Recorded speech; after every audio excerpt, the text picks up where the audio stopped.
Well, we might get started and people can just kind of come along. So I really don't like canned demos, so I'm not going to do one. These tools do tons of things. I'm going to show just like a few things, and then what I would like is for people to kind of have queries about what they're looking for.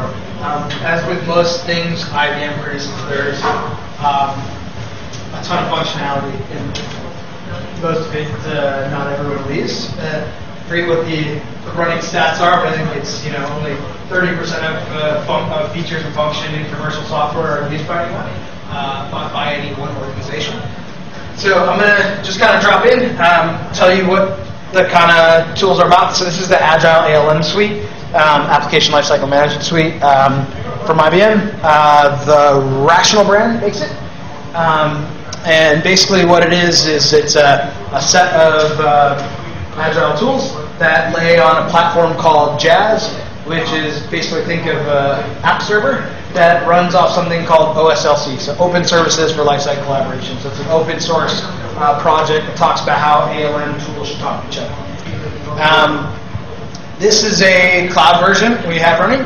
And basically what I'm going to show you is, I'm going to show you kind of the features that are different about this tool. So one thing that I think about most Agile tools is there are pieces of the tools that are commodity that everyone has.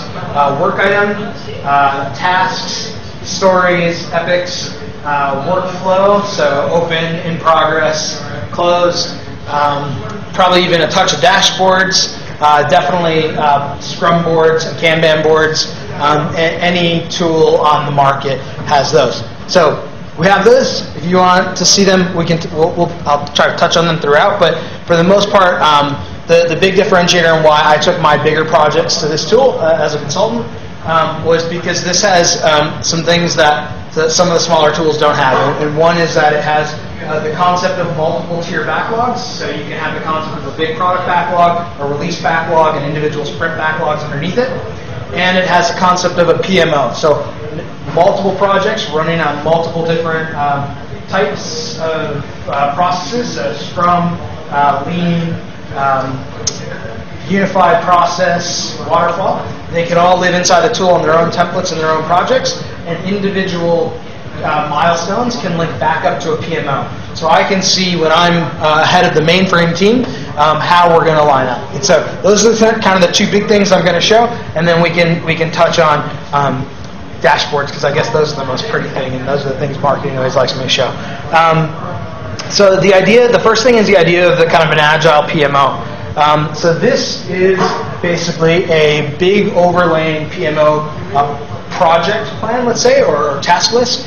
And basically what it does is it allows me to hook individual stories and work items from separate projects into a single plan, so that in a very large program of work, a program office or a program manager can help me as the Scrum Master with my prioritization. And so what we can see here, what's happening is basically I've got a front-end application. I'm changing a web application basically, and I need a whole bunch of mainframe changes done. And so we are obviously two separate entities, us web guys and those mainframe guys. And so we run at different speeds, and we can kind of see how that's all playing out and laying out. And so what we can see, if we look, is kind of a high-level tracking item on this PMO project's plan. And this one is kind of the Agile part. Now the Agile mainframe part, these mainframe guys were trying to run Agile, so they had points. They still just did quarterly releases. So they added points. That was their first step to being Agile. So basically what I can see here is just that because I'm linking them all together, I can see clearly that the mainframe guys aren't going to deliver till August yet. This story is chugging along here, and really it's done, or close to done. So I can just start to kind of see how those tasks overlay each other.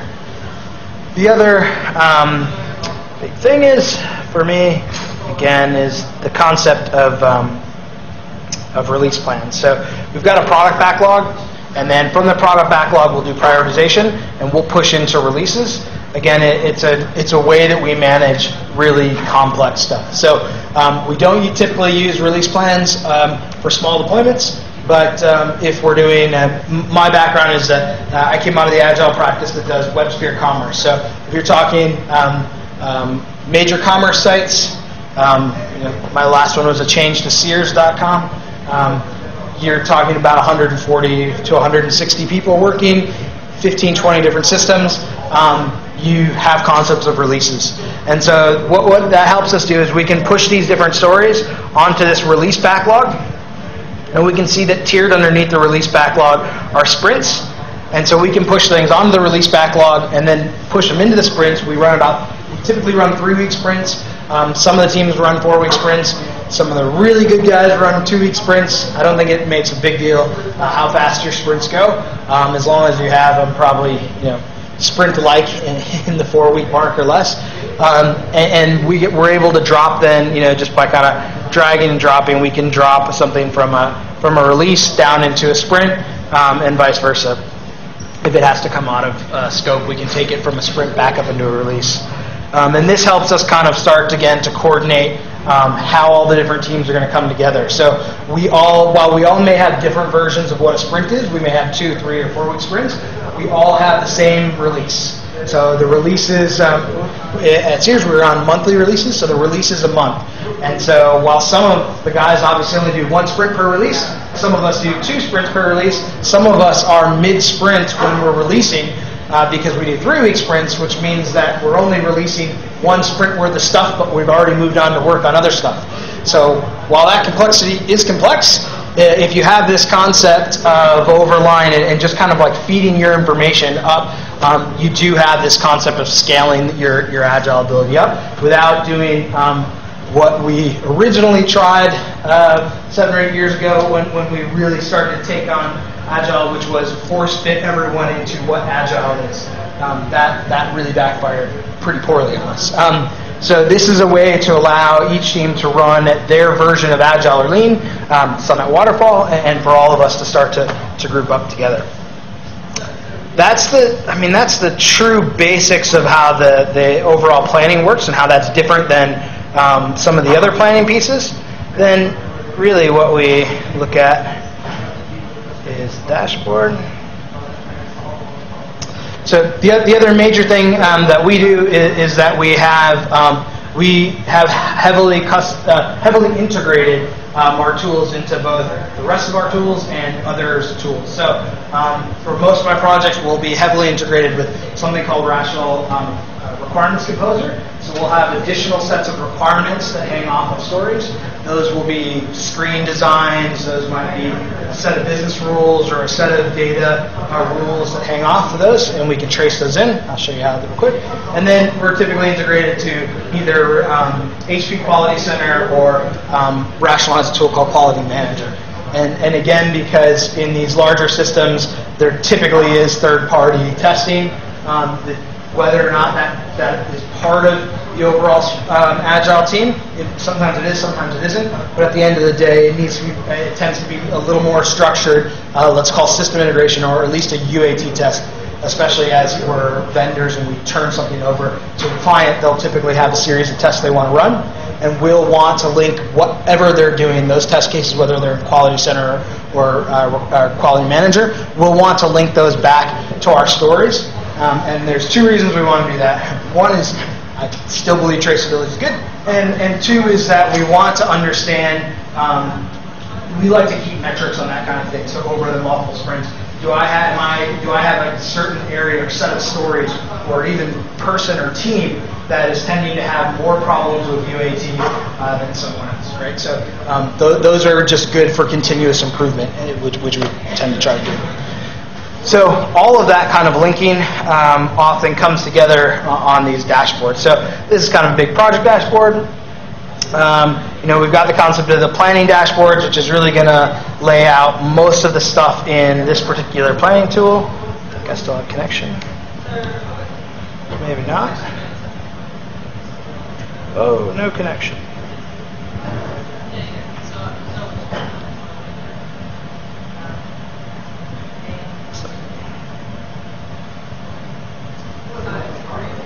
Should have known. I sat in at the end of the last one. Whenever someone's live technical demo goes bad right before you, I believe it's a curse.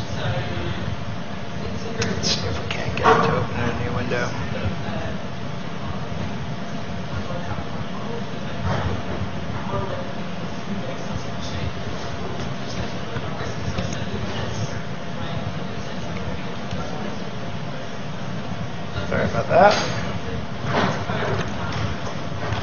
I appear to have hung the whole computer.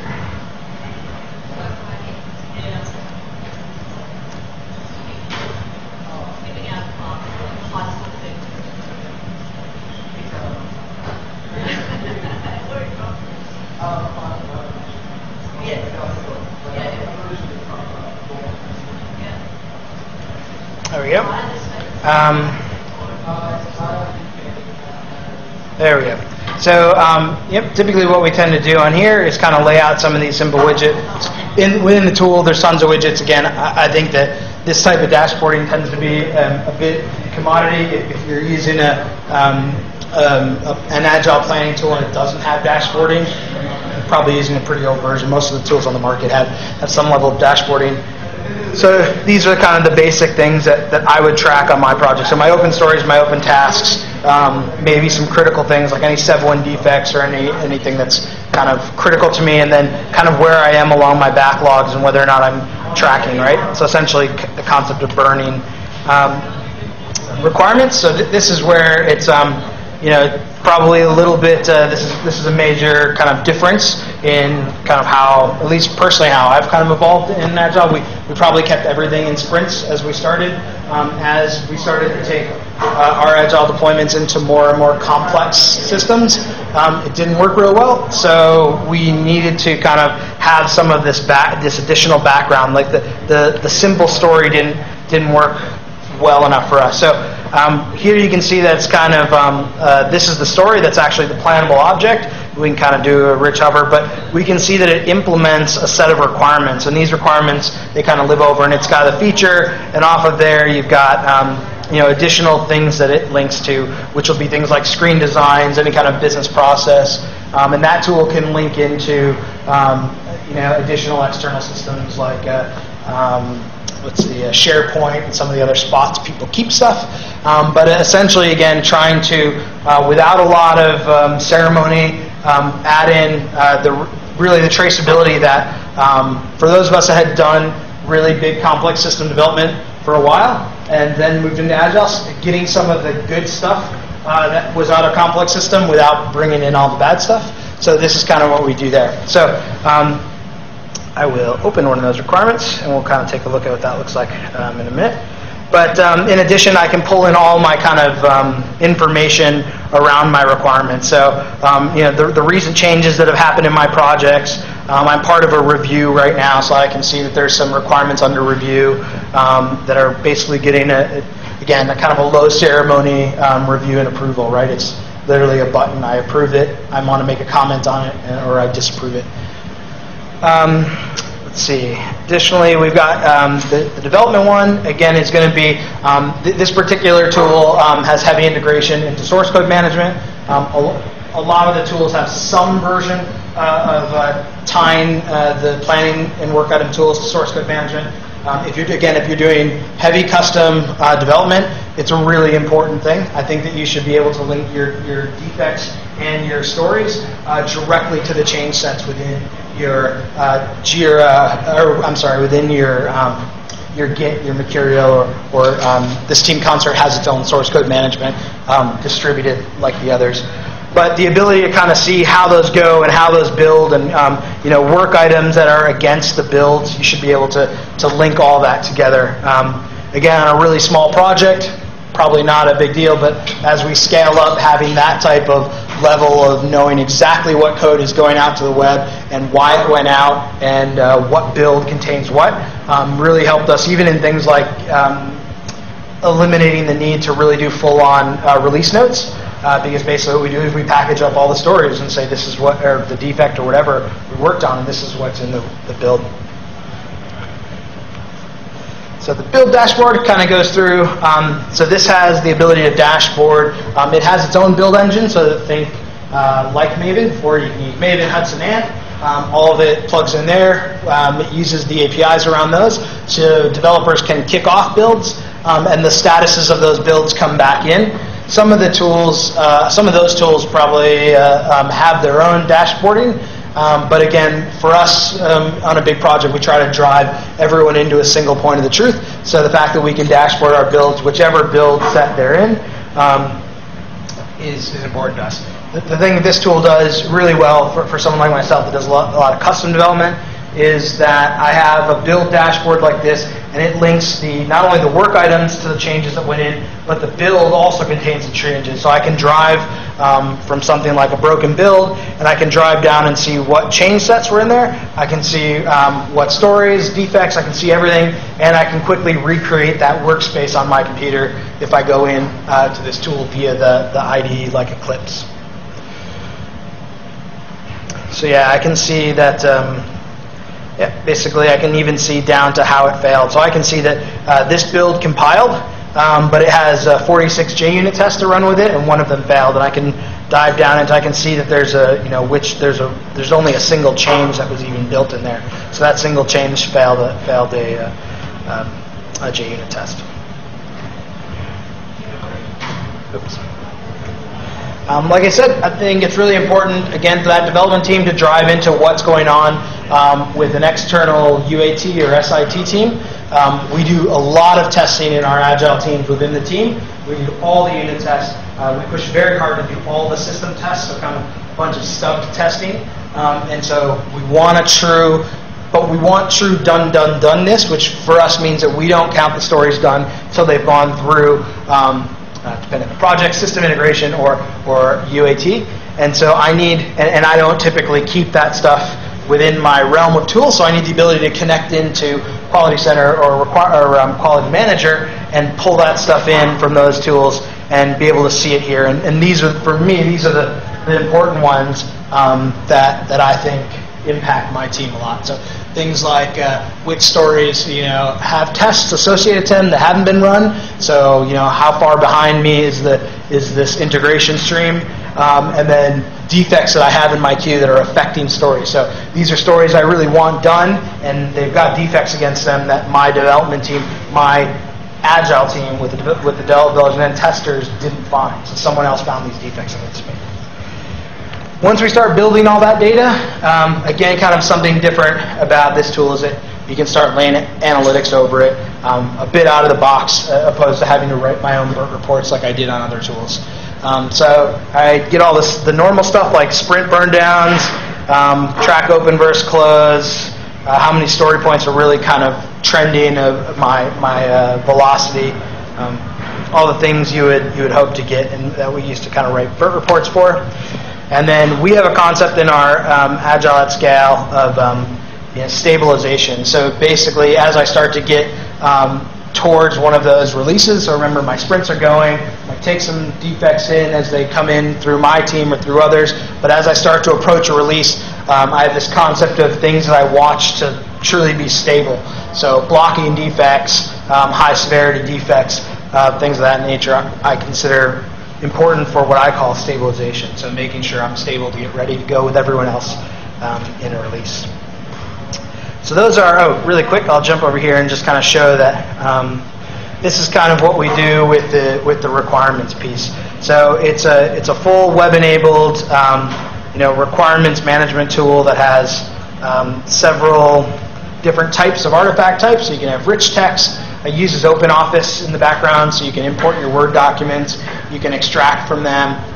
It has a basic paint drawing, so you can take a screen cap of, say, a screen that you're going to make a change to. You can take a screen cap of it, put it in, and draw the change over the top. So anything, kind of low ceremony, but anything that's additional to not as simple as writing the story, we put in here.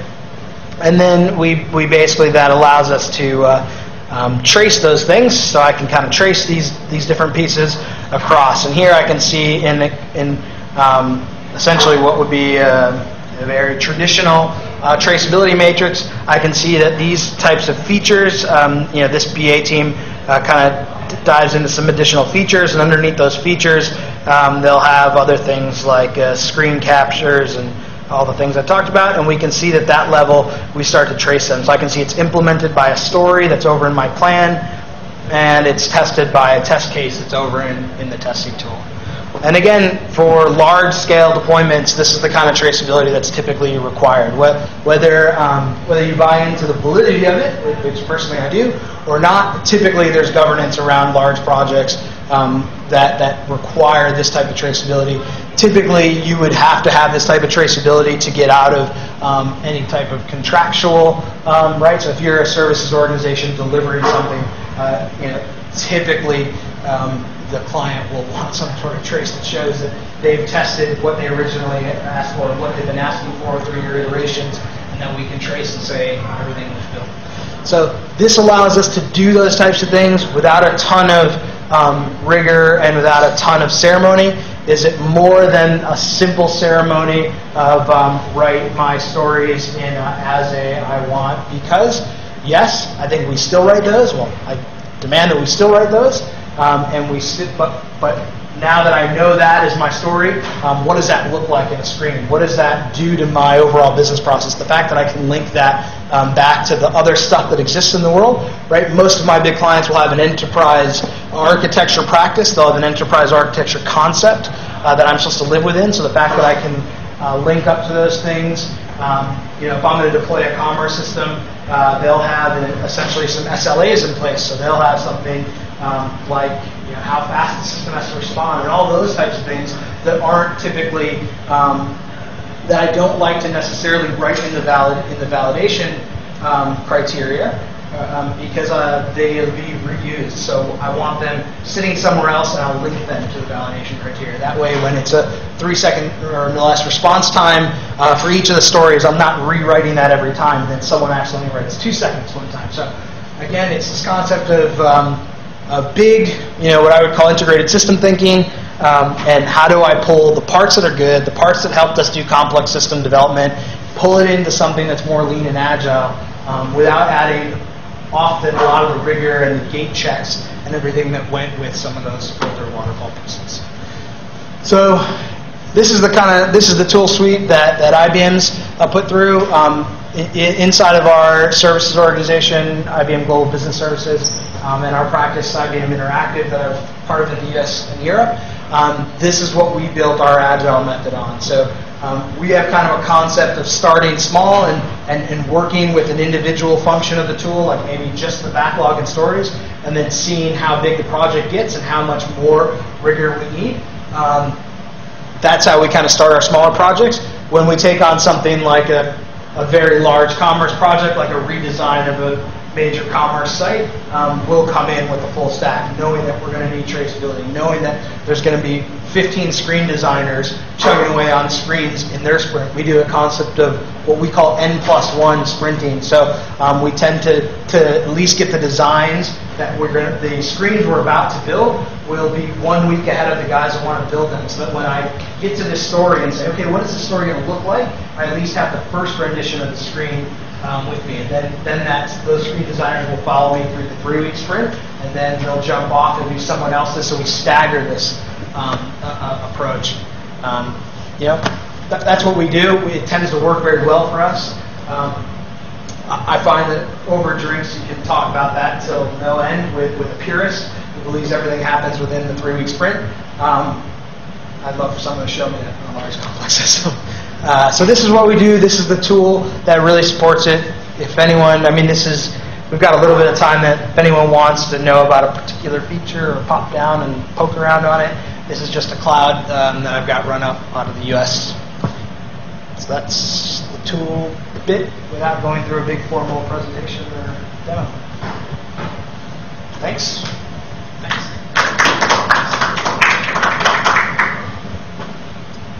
Is there any voting? Yeah. You can. So we have both task boards and. Where did I leave my plan? We can, if we jump into just a sprint, we can look at it in a task board, kind of like that. And then if you were running, so this is running kind of what we call distributed Scrum.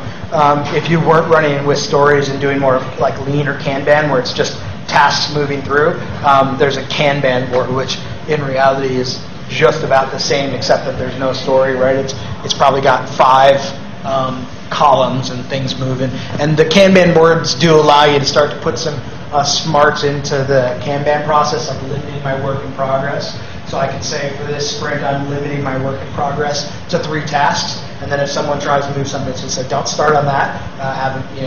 Reach out to someone or fix. So we can put a little bit of those kind of smarts into it.